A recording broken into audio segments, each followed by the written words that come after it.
It's sort of a strange name for a course. The course is When Crime Paid, Brigands and Builders in the Age of the Barons. Brigands and Builders, someone that took my course in '05 in the Great Depression said, "It's a great name for a course, Dave. What's a brigand?" But in any event, let me explain the source of this. This course arose out of a single sentence in a book called The Symbols of Government by Thurman Arnold. Arnold makes this rather caustic observation.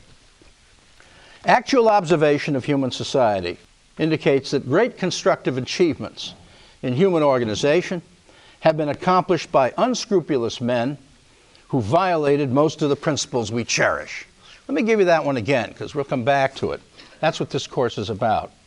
Actual observation of human society indicates that great constructive achievements in human organization have been accomplished by unscrupulous men who violated most of the principles we cherish. What a challenging thought. It dared me to prove him either right or wrong. So this course is about unscrupulous men. It's about their violation of most of the principles that we cherish. And it's about great constructive achievement. In it, we'll take a close look at 5 influential men: John D. Rockefeller, Boss Tweed, Jay Gould, Jim Fisk, and Henry Ford. All unscrupulous. All achievers. The 5 of them lived in the mid to late 19th century, the Gilded Age, the age of the great robber barons. 2 of them would survive well into the 20th. They were not all barons, and at first glance their lives seemed disparate, unconnected. 2 were industrialists, 2 were financiers, and 1 was a politician. But in the course of examining their lives more carefully, and that first imperceptible phenomenon begins to emerge. Their lives intersect, often in inconspicuous but meaningful ways.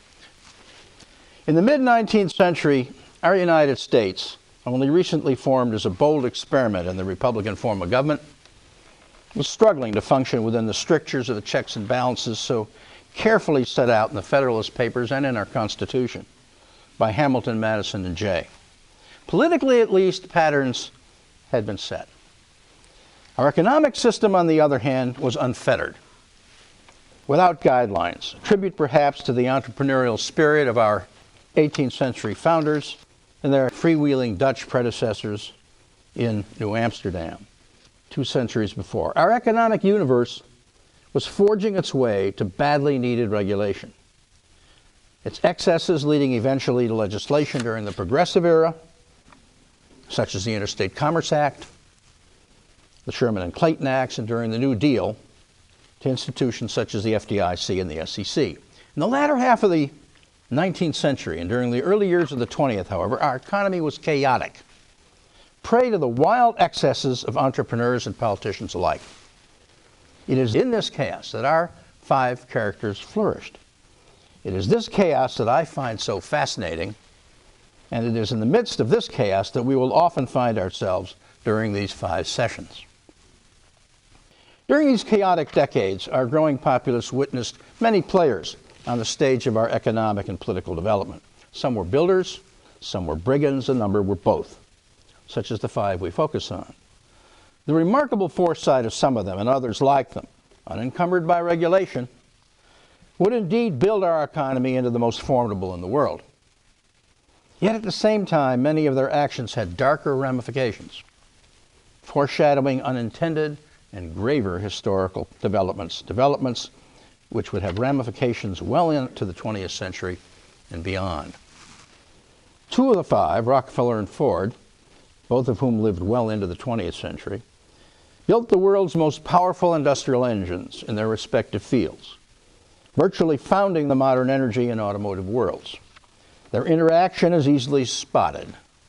Ford's mass-produced automobile propelled Rockefeller's energy fortune into one of the largest in the world.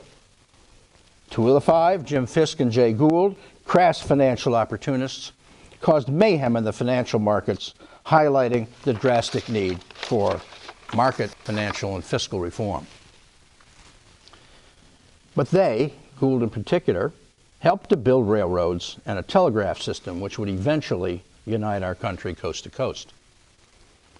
The antics of Fisk and Gould, however, not only weakened confidence in the nascent Grant administration, but sent shockwaves through rural America. The chaotic consequences of their single-handed manipulation of the gold market in 1869 helped to shape populist attitudes, and these attitudes profoundly affected persons born into the somewhat insular rural environment of Middle America. Regrettably, one of these persons particularly affected was Henry Ford, with draconian consequences to his career and to the Ford Motor Company. Boss Tweed, who built vital components of New York City's infrastructure, capitalized on the plight of predominantly Irish Catholic urban underclass to plunder the treasury of New York City, the nation's financial capital, as it has never been plundered. In the process, he managed to destroy all vestiges of the separation of powers during a period which Richard Hofstadter in the Age of Reform has characterized as the gradual, almost unforeseen transformation of an older Western Protestantism into a jumble of immigrant ethnicity. Tweed, perhaps the most notorious political boss in New York City's history to date, was to become a model for the clever manipulation of a deprived underclass to be used for ends far more sinister than financial gain alone by demagogues such as Huey Long and Father Charles Coughlin. Yet Tweed also helped to build New York City infrastructure and cultural institutions, and it was Tweed's power and influence that enabled Fisk and Gould to survive during the most drastic crises in their lives. Gould would go on to build a massive rail and telegraph system in the United States. All five of our players are two-dimensional. All are unscrupulous. All are Thurman Arnold type achievers. These are their stories.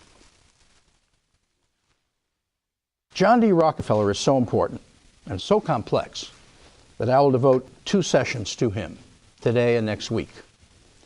Today, we will focus on part 1 of the phenomenon of John D. Rockefeller, the developmental years. As the year 1860